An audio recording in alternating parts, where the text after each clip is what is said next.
En complément à la vidéo sur les végétaux, je voulais vous montrer ceci, vu aussi dans le potager de l'école. Regardez bien. Vous avez une abeille charpentière. Vous voyez que quand elle va dans cette fleur, hop, on dirait que la fleur la prend dans les bras. C'est un beau mutualisme. Je vous explique tout de suite. Cette extraordinaire interaction, donc ce mutualisme entre une abeille charpentière ici et cette fleur, je vais vous donner son nom tout de suite, a été observé dans le potager de l'école. Ce qu'on peut voir en fait, c'est que cette abeille à charpentière, qui est en fait une abeille non sociale, 2 fois plus grande que les abeilles normales, hein, l'abeille mellifère, est appelée charpentière parce qu'elle vit toute seule dans des galeries qu'elle creuse dans le bois mort. Et on voit en fait que la fleur lui fait une véritable accolade dans laquelle on peut déjà voir ici, regarder les étamines avec les anthères, là, les petits points jaunes. Et au-dessus ici, on peut deviner le stigmate, c'est-à-dire le sommet de l'appareil reproducteur végétal féminin. En regardant de plus près, eh bien, vous voyez bien que vous avez une sorte de petite modification au sein de l'une des pétales. Ça va servir un peu de manivelle d'enclenchement pour la sortie des appareils reproducteurs. Directement ici, eh bien, on peut voir eh bien, le stigmate. C'est ici que chez les fleurs, vous allez avoir le pollen qui va être déposé. En parlant de pollen, vous avez directement ici les anthères qui sont au sommet des étamines. Ici, vous voyez, donc c'est les petits points jaunes, hein. Allez, je vais en pointer deux ici. Ils ne sont pas tous au même niveau, vous voyez. Les anthères font partie de l'appareil reproducteur masculin, que vous appelez donc les étamines. Alors le stigmate ici, tout le long, est soutenu par ce que l'on appelle le style. Style et stigmate ensemble font partie de l'appareil reproducteur féminin que l'on appelle en fait, tous les deux ensemble, on appelle ça le pistil.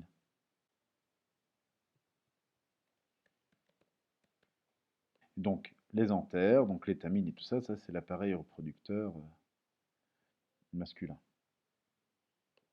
Et donc, ce qu'on voit, hein, c'est que véritablement, lorsque les appareils reproducteurs vont faire l'accolade sur l'abeille, eh bien, vous voyez que si jamais l'abeille a déjà des grains de pollen après avoir été visiter une plante auparavant, eh bien, c'est l'organe reproducteur féminin, le stigmate, qui va ramasser, sur lequel vont venir se coller les grains de pollen pour faire la fécondation.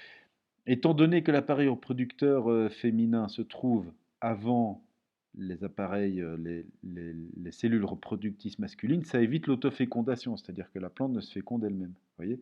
Et même pour éviter véritablement ça, eh bien après, regardez, vous avez même ici un petit système de brosses ici. Vous avez même des brosses, hein. C'est vraiment extraordinaire, c'est vraiment très, très bien fait. Alors, ce petit pois, parce que c'est de la famille des petits pois, donc c'est une légumineuse.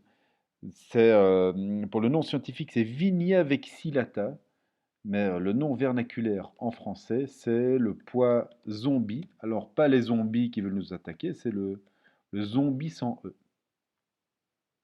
Voilà, c'est extraordinaire quand même comme petite plante. Alors, pour analyser un peu hein, l'aspect extérieur de cette plante, eh bien, vous voyez que ici, à l'intérieur, ce que va chercher en fait l'abeille charpentière, eh bien, c'est le nectar qui va se retrouver au niveau du réceptacle. Le nectar, c'est une solution liquide très concentrée en sucre, donc avec énormément d'énergie. Et au moment où l'abeille va venir pile poil ici dedans, elle va actionner le petit système ici, elle va pousser sur les organes reproducteurs qui vont sortir de leur gaine et vont aller autour de l'abeille. Si on fait une petite dissection, hein, donc ça c'est la fleur telle qu'on la voit. Si on retire cette pétale-ci, qu'on met à nu, en fait, ça c'est une pétale modifiée.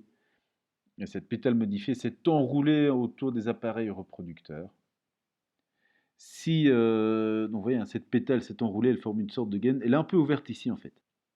Quand on regarde l'intérieur, eh bien, en fait, que les étamines qui sont ici, les étamines sont ici, vous voyez qu'à la base, les étamines, en fait, sont soudées. Et cette partie de soudure des étamines, et même ça, en fait, hein, la partie des étamines qui va tenir les anthères, ce long petit filet ici, eh bien, ça s'appelle le filet, voilà, le filet des étamines. Et vous voyez, donc c'est soudé. Alors, le fait que ce soit soudé ici, ça forme une gaine à l'intérieur de laquelle va venir s'insérer l'organe reproducteur féminin. Ici. Mais une fois que vous avez la fécondation, vous allez avoir les grains de pollen qui vont arriver ici. Imaginons que je les représente par exemple en jaune. Il va y avoir une fusion entre les grains de pollen et les stigmates qui vont migrer à l'intérieur du stigmate pour aller jusqu'à l'ovaire, pour féconder les différents ovules qui se trouvent là à l'intérieur. Et donc, quand le chemin va être parcouru ici par le ou les grains de pollen, eh bien, ils vont féconder les ovules qui se retrouvent ici à l'intérieur de l'ovaire. Voilà, c'est fini. Bon, ben, j'espère que c'était assez clair. À la prochaine fois et bon travail. Voilà, les instructions par rapport au travail que vous devez faire, les pages de référence et tout ça se trouvent sur le Google Classroom. N'hésitez pas à prendre contact avec moi s'il y a quelque chose que vous ne comprenez pas, s'il y a un problème technique, un bug ou quoi que ce soit. Voilà, prenez soin de vous et à bientôt, hein.